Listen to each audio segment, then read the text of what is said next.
The river is a memory of mud, a cracked and peeling serpent of earth baking under a sun that is not a source of life, but a hammer for the clan of the Red Earth. The world has shrunk to this dying edge, a fringe of withered scrubland before the great emptiness begins.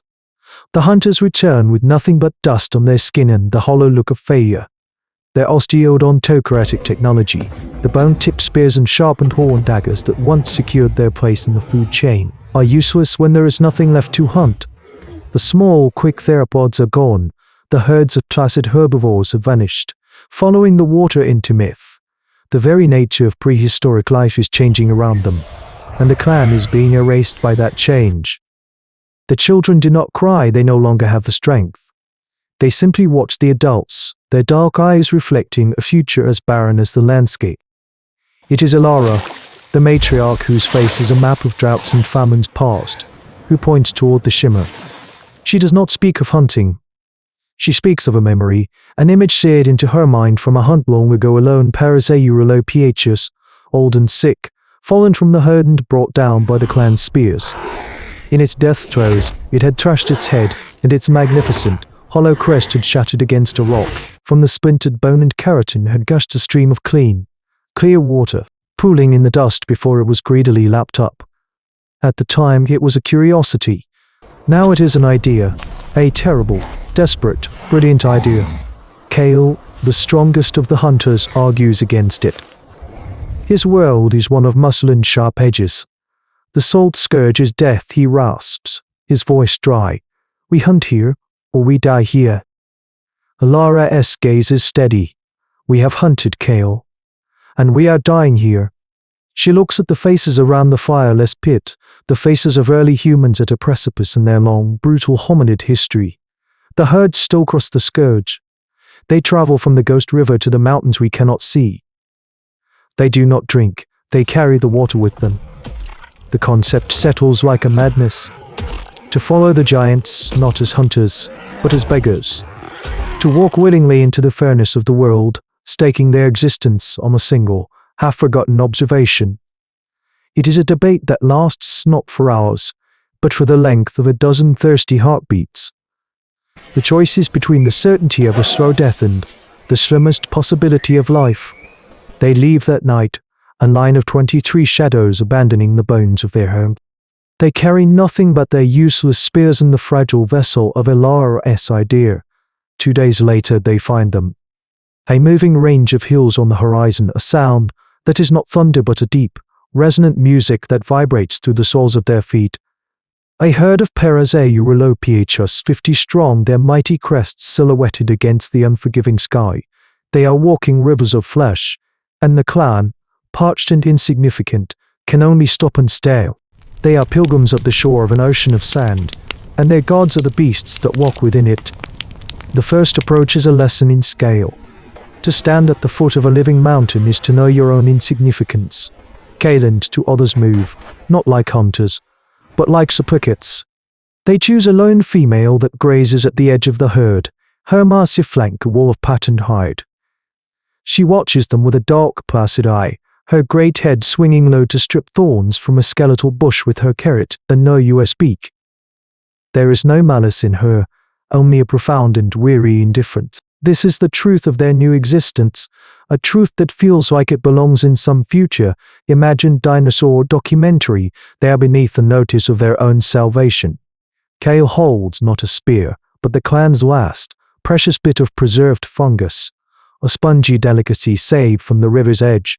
He offers it on a flat stone. The great head lowers.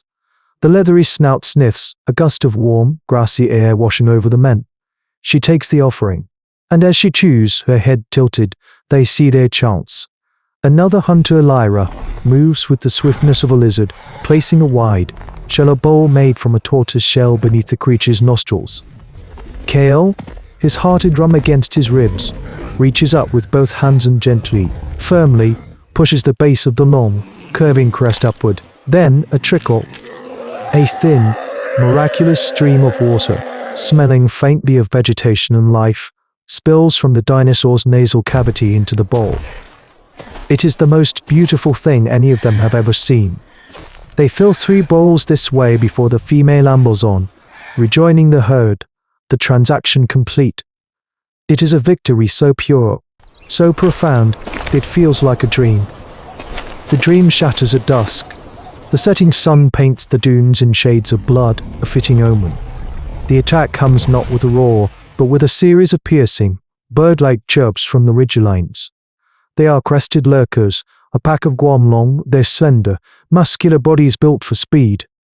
They are the true masters of this wasteland, the wolves of the Triassic.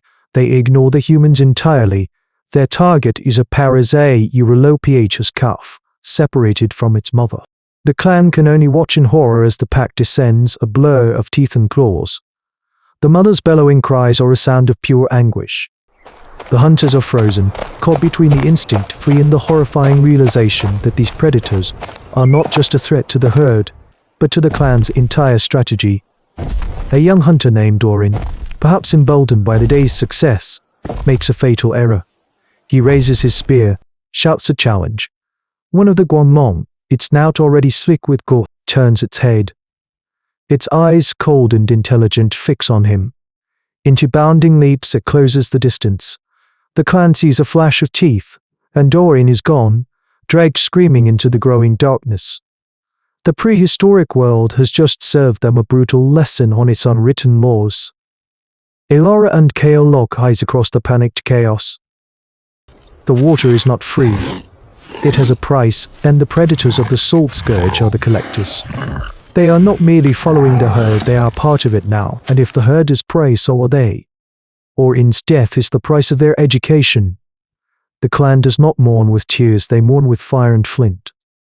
The lesson is simple and absolute: the herd is their oasis, and the predators are the desert storms that threaten to consume it all.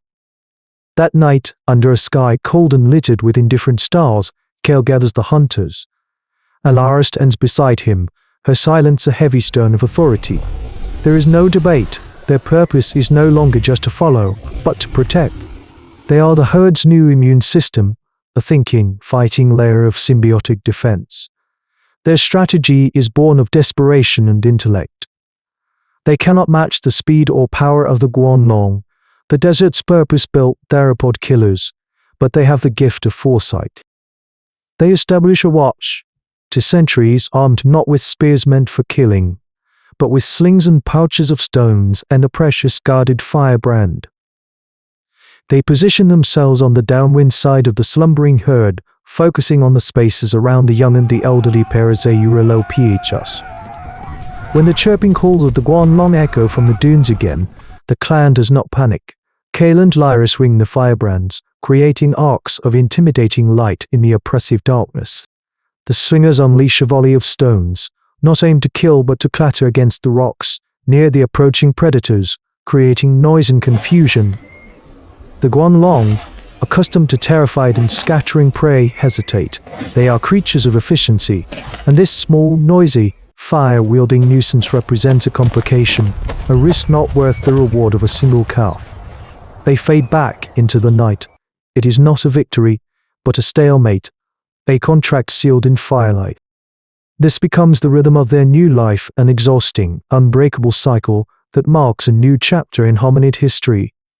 By night, they are guardians, their senses strained to the breaking point, their sleep shattered into brief, anxious fragments.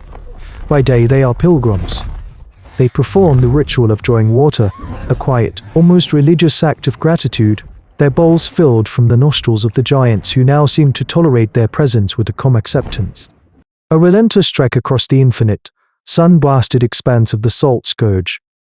The world is reduced to the plodding gait of the herd, the taste of dust, and the deep, sonorous calls of the Parasaurolophus, a music that becomes their new heartbeat. Days bleed into weeks. They are no longer the clan of the Red Earth. Their home is gone. Their world is now the space between the legs of giants. Then, one dawn, Elara points again. It is not a shimmer this time, but a dark line on the horizon, a smudge of deep green that promises an end to the tyranny of the sand. They have crossed the furnace. They have survived. They arrive not as conquerors, but as something new, something the world has never seen before, a people whose destiny is woven into the migration of living mountains. This single, desperate crossing was more than a journey. It was a metamorphosis, a critical juncture in the story of human evolution. Here, in the heart of an impossible landscape, a clan of early humans abandoned the stationary logic of the hunter and became the first true nomads, their lives defined not by territory, but by a relationship. Their hard-won symbiosis with the Parasaurolophus was a blueprint, an audacious whisper of the future of domestication. The coordinated defense against the Guanlong was not merely a survival tactic, it was the seed of organized warfare, of using intellect to shield the community from a physically superior foe. They did not conquer the desert, they learned to move through its veins, guided by the wisdom of beasts far older than themselves. This is the brutal, beautiful truth of our ascent. We did not climb to the top of the food chain by brute force alone. We rose by seeing the world differently, by finding a partnership where others saw only prey, by having the courage to follow a monstrous hope into the heart of oblivion. Their gamble was a testament to the defining feature of our species, the refusal to accept the world as it is, and the relentless, often painful, drive to reshape it through ingenuity and a community's shared will to live. For in the silence of prehistory, the loudest sound is the beat of a heart that refuses to stop. But the masters of the desert are not the only kings. Far to the south in the steaming jungles, a different kind of power grows in the dark.